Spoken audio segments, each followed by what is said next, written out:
to the History Channel. Today our subject is about Jews in the book The Merchant of Venice. The following documentary you're about to see is about Jewish people before and during Shakespeare's time. These following questions will be answered throughout the show. Who are the Jews? Where did they come from? How are they treated? What was their role in Shakespeare's The Merchant of Venice? And what did Shakespeare think of them? So now we're going over to ZAC, who will answer our first question. Who are the Jews in Shakespeare's time, and where did they come from? Hey JJ, thanks for having me. I can definitely answer your questions.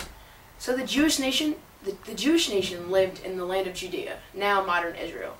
The Babylonians conquered Judea, and the Jews were forced to leave. This was the beginning of the diaspora, the Greek word for dispersion. Throughout the ages, the different Jews across the Middle Ages have been conquered by various peoples and were usually forced to leave their home. They ended up even more divided, with Jews anywhere in Europe, the Middle East, Africa, and Asia. However, the Torah, the core document of Judaism, was something that kept all Jews united. Oh, wow, really? I never knew it like that. So the Torah, what does that have to do with anything? Well, basically, the Torah was the Jewish Bible, and all Jews lived off the teachings in it. I mean, just think of it this way. We Christians see our Bible as a religious truth. That's basically what they saw theirs as. Oh, that's interesting. Alright, so next question. How are the Jews treated when leaders came to conquer them? Well, the Jews were discriminated for 1,000 years by the Christians. Discrimination against the Jews is called anti-Semitism.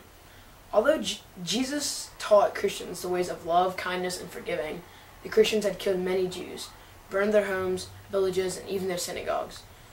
Marriage, intercourse, and even community relationships were banned between Jews, non-Jews, or even Gentiles. Wow, the Christians treated the Jews with disrespect during Shakespeare's time. Okay, well, how were they punished for so much when they did so little? Well, the punishment was severe if the rules were broken. Even the Muslims came to hate the Jews when their religion was formed because of the rejection of the prophet Muhammad.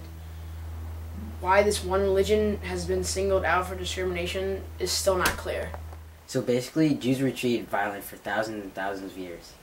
Yeah, when conquered, the Jews were always blamed for upsetting the gods of their conquerors, and blamed for the execution of Jesus by the Christians. Throughout time, the Jews have been running from violence, but can never seem to escape it. Even in our modern day and age, they are still treated violently simply for their beliefs. Wow, the Jews went through so much. I still don't fully understand why they got treated so badly. But thanks, Zach, for all the great information. It helped a lot.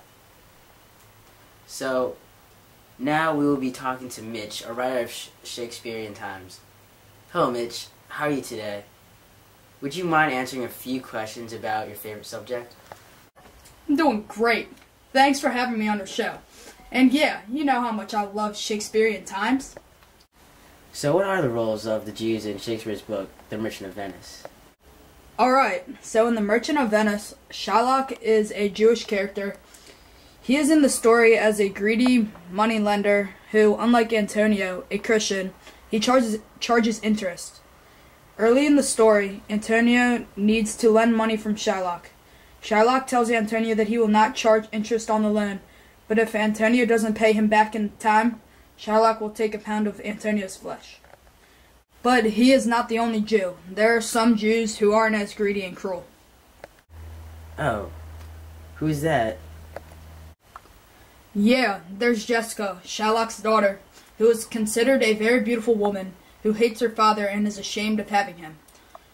She wants to marry Lorenzo, a friend of Antonio, and becomes a Christian.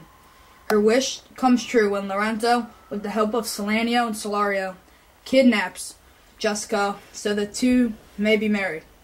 Later on, Shylock confronts Salario and Salanio about her daughter missing and seems far more upset and furious of the missing ducats and jewelry that Jessica took with her before she escaped. Shylock then gives a speech that explains that he is a Jew, but also a man like any Christian, and like a Christian, he wants revenge. Oh, it seems like a really good and remarkable book. But what did Shakespeare think of the Jews? Shakespeare's thoughts on the Jewish people were that the Jews, as Shylock was portrayed in the book, are greedy, selfish, and evil.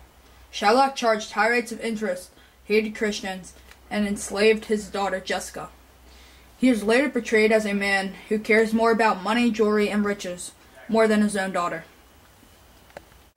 Oh yeah, it seems like Shakespeare didn't like the Jews that much and showed disrespect to them. Okay, well thanks Mitch for helping me fully understand Shakespeare's views on the Jews. It was a pleasure talking with you. I'll see you around. No problem. Alright, well, all my questions have been answered, so that's the end of the show. Thanks for watching the History Channel. Yeah. I wish you would step back from that ledge, my friend. You could cut ties with